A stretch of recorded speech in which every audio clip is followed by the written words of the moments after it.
Well, hello, it's Wednesday, so it must be time for Woodcat's Wednesday WIPs. So this is my weekly ramblings on my knitting and crochet projects, and this week I have finished a knitting project, so I'm wearing it. Da, da, da. There. Sorry, my bosom.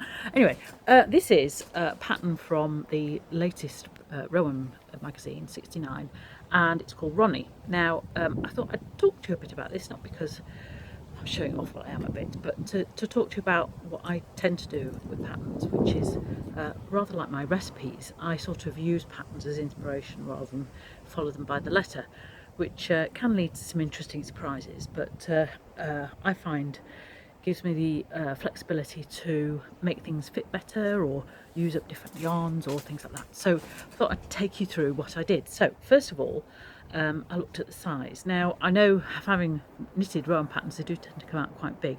So what I do is I actually look at the actual size of the width of the garment rather than the dress size, because that gives a much better idea of how wide it's going to be. And if you're in any doubt about how wide you want it, what I suggest you do is go and measure yourself, or measure a favourite jumper or cardigan or shirt, and see the difference between your actual size and the actual size of the garment, and that will give you an idea of how big you like things, how roomy. So I actually knitted this a size smaller than the dress size that I would indicate it, because it's got lots of room. You see, this is quite baggy, and if it was any baggier I'd be drowning in it. Anyway, so that was one thing that I did. And I quite often do that, and also I know that my tension is quite loose, and although I did a tension square, I know that things come out slightly bigger if I don't change needle sizes, so that's what I did.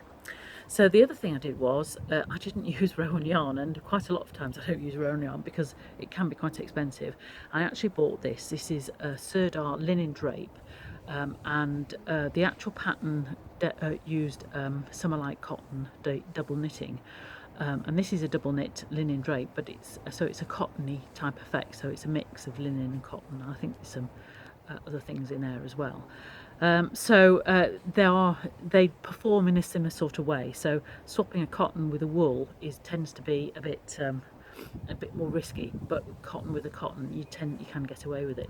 There is a website called Yarn Sub, which I've mentioned before, that you can go on and put in the yarn that is suggested, and this works quite well with patterns where the yarn's been discontinued, and then it'll tell you what yarns are similar in terms of how they behave and how they drape, the kind of mix and things like that. So oh, it feels a little bit of rain. I hope I can finish this before it rains anyway. So that's Yarn Sub, so that's a good site to go on. I use it quite a lot. So I've changed the yarn, I've changed the size. I've also actually changed the neckline and the length. And obviously when you're looking at width, you also need to look at length, and everybody's a different length. Some people got long bodies, short bodies, so it is again, look at a garment that you wear and you like, and measure how long it is, and then you can go down to there. So that's what I did. The other thing was I didn't change this. Now the original pattern, it was only half the depth around the collar, and it would come up here.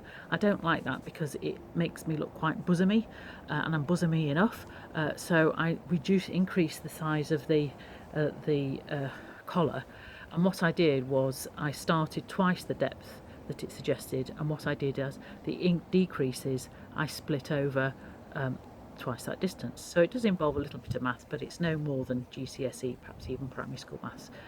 So it's working out how many rows and how many decreases, and I think it's come out quite nice.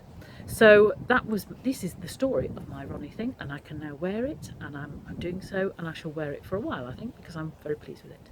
So there's some little hints and tips about doing some garments. Don't be scared to alter it, because you never know what you might end up with, especially if you're using up stash, which I did here.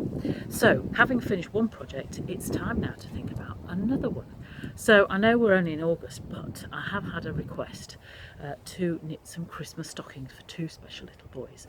So I went down to Abercan and I've raided the West Yorkshire Spinners Colour Lab. Now you might think, well, that's quite expensive because it's 100% British wool, and you think, oh, why use that for stockings? Well, these are going to be heirlooms, and they're going to hopefully last a long while. I thought, if I get some really nice yarn, I will enjoy knitting it, and it will look good, and it will probably last quite a lot longer than if it's just cheapo acrylic stuff.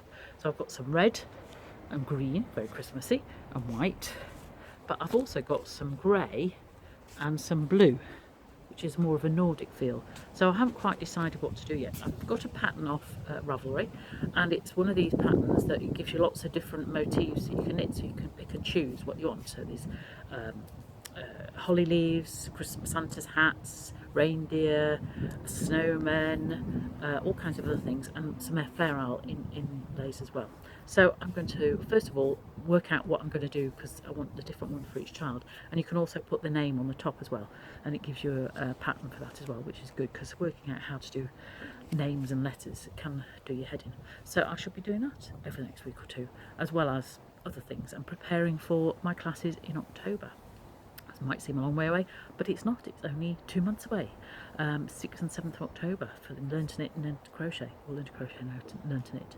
So that's what I'm doing there. So the other thing is that tomorrow and then next 2 Thursdays after that, I'm doing alfresco nitinata in the garden, and with cake, of course.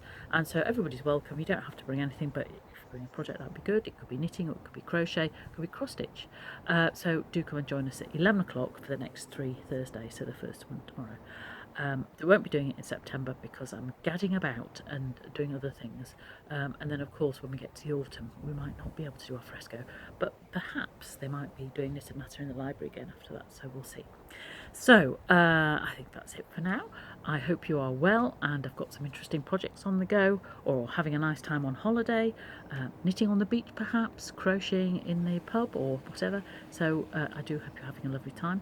Please share with us what you're doing, and we can see what you're up to and perhaps inspire others to do things as well. That's all for me now. I hope to see you next week. Bye bye.